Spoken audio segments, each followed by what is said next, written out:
Hello guys, are you tired of getting bullied when doing PvP? One of the charm of ROC is PvP, but how to have fun if you keep dying? It is finally time for you to learn the fundamental upgrades so you can fight them all back. Today, I'm going to teach you the basic stuff that you need to understand. This video will guide on what is your progression priority since tier cap is going to be very soon. We have limited resources due to the game-friendly spending. Watch the video because it might be the key for you to winning the tier cup. Alright, first thing first, let's talk about the armor set. After the Temple of Nightmare release, now we have 5 types of armor set that we can use: Gopni, Tear, Sprint, Rider, and White Wing. These armor set have their own set effect as long as you're using the same type on each armor part. Different class using different set effect, so pick your set properly. How about the refine? For the refine, since our resources is limited, make sure you do a milestone refining, meaning you check first the milestone of the part you want to refine. Each part have the refine milestone of +3, +6, +10, +12, and +15. If you refine randomly, it will hurt your resource. Let's say currently your equipment set have +6 refine ready, and you have resources to refine. Should you refine one part to +10? No, because it's too expensive to +10. Should you go to +9? No need, because +9 don't have refine milestone effect. Then what refine you should do?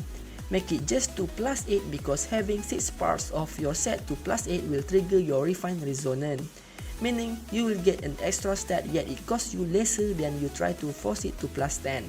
So if possible, try to refine your equipment evenly for you to get the resonance. I'm not saying refine to +10 is bad, it's just to optimize your resources usage. Another time when you have more resources to refine, then try to +10 one of those parts, because +9 will not give you a milestone effect, so try to +10 instead. Next is base stat and divine traits. People sometimes tend to miss the importance of base stat and the divine traits.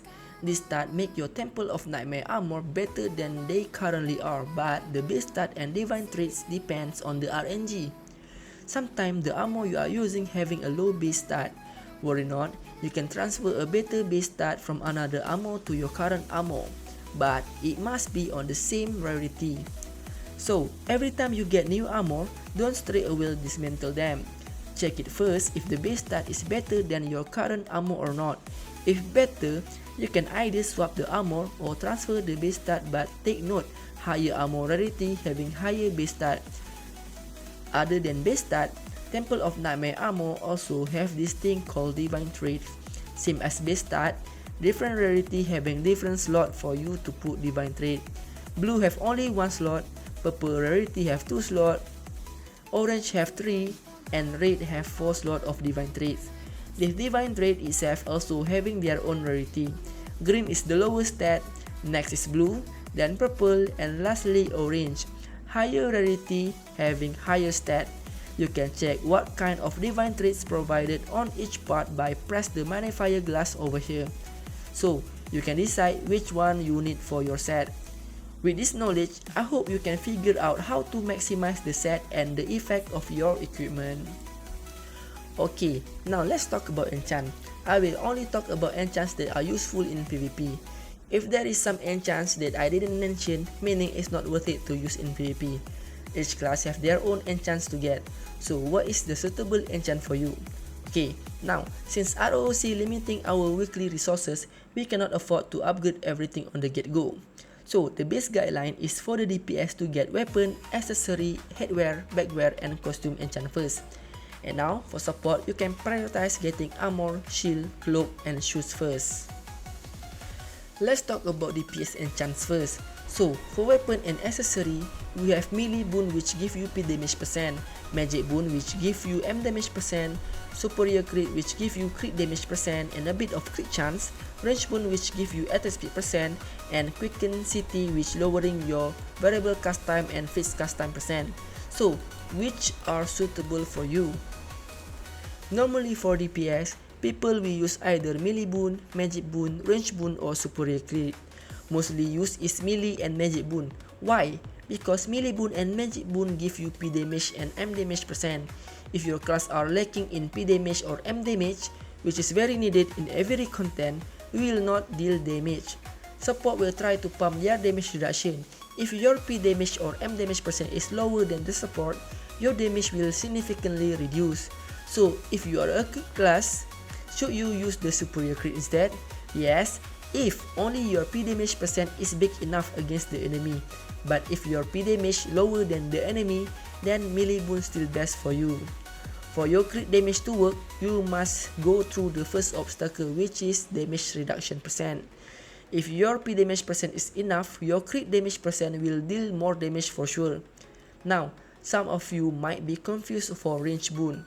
Over here, range boon only give you attack speed percent, not like previous ROO which give range damage percent. In ROOC, they simplify all physical class damage type to only need P damage percent. They are no longer melee damage percent, range damage percent. Now, all simplified to damage percent only. So, even if you are range class, if you are looking for P damage percent, then it's going to be melee boon. Then, even if you are not melee class, but you need attack speed percent, it's going to be range boon enchant. So don't get confused. If you are lacking in attack speed percent, you can use the range boon to boost. But mostly you will only lacking in attack speed during the early to mid game. Once mid to late game, you have enough attack speed to actually remove the range boon. Lastly is Quick City Enchant. So Quick City Enchant will help you reducing your cast time without you needing to take INT or Dex. But keep in mind, max cast time reduction you can get from both VCT and FCT only minus 60%. Some of the class probably need this Quick City Enchant for grinding or maybe in PvP if they are playing support type, like High Wizard Crowd Control, which they don't care about damage, they just want to CC people, or Priest ME, not caring for damage, just want to CC. Now, for support, your defense enchant are going to be P damage percent reduction, M damage percent reduction, crit resistance, or vitality boost. So which one is the best for you? That one you need to ask yourself. Which class are you struggling fighting against? If you're having trouble fighting against physical class, then it's going to be P damage reduction. If against magic, then it's going to be M damage percent reduction. If struggling against crit class, then crit resistance. So when will you use vitality boost? Okay, for each type of armor you have, not every part having the same enchants you can get. For cloak, you have every enchants I mentioned earlier except for P damage percent reduction. For shoes, it's the same as cloak, but instead of having M damage percent reduction, it has P damage percent reduction. For shield, you have all the defense enchants, and for armor, you cannot get P damage percent or M damage percent reduction enchant. So like I said earlier, you need to know who you are weak against. Then, you can start stacking your reduction. If let's say you are weak against physical class, you can get P damage percent reduction on shoes and shield. So for armor and cloak, what can you get there? Vitality boost or crit resist. It's your pick and how you want to build your reduction. Same goes to you if you weak against magic class. Then do the opposite. Get M damage percent reduction on cloak and shield. Shoes and armor can be vitality boost or crit resist. What if you weak against crit class? Then all 4 sets can just use crit damage reduction. This crit class will be crying. But still, the best reduction is P damage percent and M damage percent reduction. That's why it's hard to get. So build your defense enchant on which type you want your character to be strong against. Hey Duar, you didn't tell us anything about the rest of the enchant. You sit down, because I will tell you now. For general enchant, which is headwear, facewear, mouthwear, costume, and bedwear, is going to be different from the rest. You can use PvP technique for costume, bedwear, and headwear. This enchant will give you both PvP damage and PvP reduction. So, doesn't matter if you are a DPS or a support, this enchant applies to both. For mouthwear and facewear, the only usable enchant is Improve PDEF or Improve MDEF. Even the enchant currently in early to mid game is not important as the other enchant, because Improve PDEF or MDEF increase your PDEF or MDEF by a percent. So why is not viable this early? Because your base PDEF or MDEF is still low. So it's better for you to get either raw PDEF or MDEF or VIT. That will give you more value on early to mid game. So now, you get the basic understanding of your enchants. I hope you can properly enchant your equipment so you don't waste your resources. Okay, now it's time to talk about feathers. First thing you need to understand is there are three types of feathers. First is attack feather, second is defense feather, and third is mixed feather. But there are only two types of feather slot, which is one is attack and the other one is defense. You cannot put your attack type feather into defense slot. Same goes to your defense feather cannot be put on attack slot. For mixed feather, you can put it on both attack and defense slot. Okay, now for attack feather, the best effects are like P attack, M attack, ignore P def, ignore M def, PvP bonus, PvE bonus, P damage percent, M damage percent. The defense is the opposite of the attack feather, meanwhile the mixed feather having the combination of both attack and defense feathers. So, for the feather slot, there is a combo effect. This combo effect can be adjusted with the rarity of the feathers you are using, which is gold rarity, purple rarity, and blue rarity. But most of the time, people will only use gold and purple rarity. There are multiple combo of feathers. I'm not going to mention every single name of the combo. You can check yourself. But what is important for PvP is the 4 gold 1 purple feathers combo, because this combo giving you PvP stat multiplier when you tear it up. So your base effect of the current feather that you are using will be multiplied with the PvP stat. So slow in your feather properly for you to get the maximum effect that you are need. Now, for mount equipments, there are 4 types of barding: dexterity barding, sturdy barding, strength barding, and protector barding. So what does this mount equipment function? Is it like buffing your mount? No, mount equipment give you a massive buff on your character. Dexterity barding give you main HP, P attack and M attack, P damage percent and M damage percent, high value PvP damage reduction, and small value PvP damage bonus. Meanwhile, sturdy barding is the opposite of dexterity barding, but both of these barding is good for your PvP progression. It gives very big value when you level it up. The higher the level, the more expensive it will get.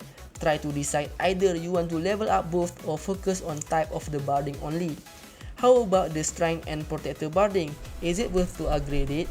Yes, it is still worth to upgrade, but our resources is limited, so you can slowly upgrade strength and protector barding after you get your ideal level on your dexterity or sturdy barding.